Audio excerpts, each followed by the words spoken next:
দাদা বলছি যে গ্যাসের ভর্তুকি থেকে 319 টাকা করে, ওটা কিভাবে চেক করতে হবে? গ্যাসের যে 319 টাকা করে ভর্তুকি ঢোকে সেটা কিভাবে চেক করবে? হ্যাঁ, ওটা তুমি নিজের মোবাইল থেকেই তো চেক করতে পারবে। নিজের মোবাইলে চেক করা যাবে? হ্যাঁ। কিভাবে চেক করব? চলো দেখিয়ে দিচ্ছি।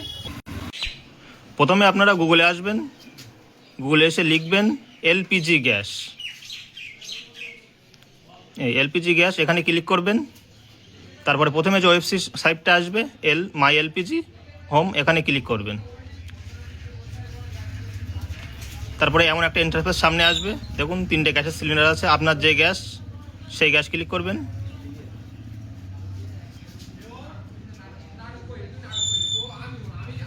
একটু সময় নেবে, তারপরে এইভাবে ইন্টারফেস সামনে চলে আসবে। তারপরে এই যে অপশানগুলো আছে এইগুলো একটু সাইড থেকে টানবেন। দেখুন লেখা আছে গিভ ফিডব্যাক, এখানে ক্লিক করতে হবে। তারপর যে এলপিজি লেখা আছে, গ্যাস সিলিন্ডার ছবি আছে, ওখানে ক্লিক করবেন। তারপরে এখানে দেখুন অপশান দিচ্ছে সাবসিডি রিলেটেড, এখানে ক্লিক করবেন।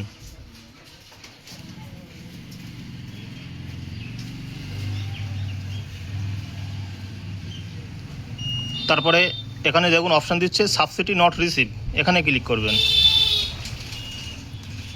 তারপরে আপনার গ্যাসের সাথে যে মোবাইল নাম্বারটা লিঙ্ক করা সেটা এখানে বসিয়ে দেবেন।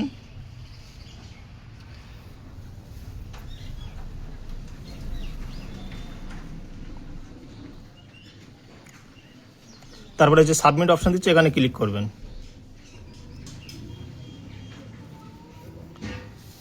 এই দেখুন গ্যাসের ডিটেলস চলে এসছে, কবে কি গ্যাসের টাকা ঢুকেছে, কবে কি গ্যাস বুক করা।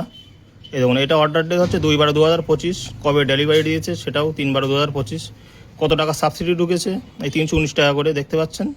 এইভাবে আপনারা চেক করে নিতে পারবেন। তাহলে বুঝতে পারলেন তো গ্যাসের সাবসিডি কীভাবে চেক করতে হয়? হ্যাঁ, বুঝতে পেরেছি। ভিডিওটা যদি ভালো লেগে থাকে সকলের কাছে শেয়ার করে দেবে এবং চ্যানেলটা অবশ্যই ফলো করে দেবে।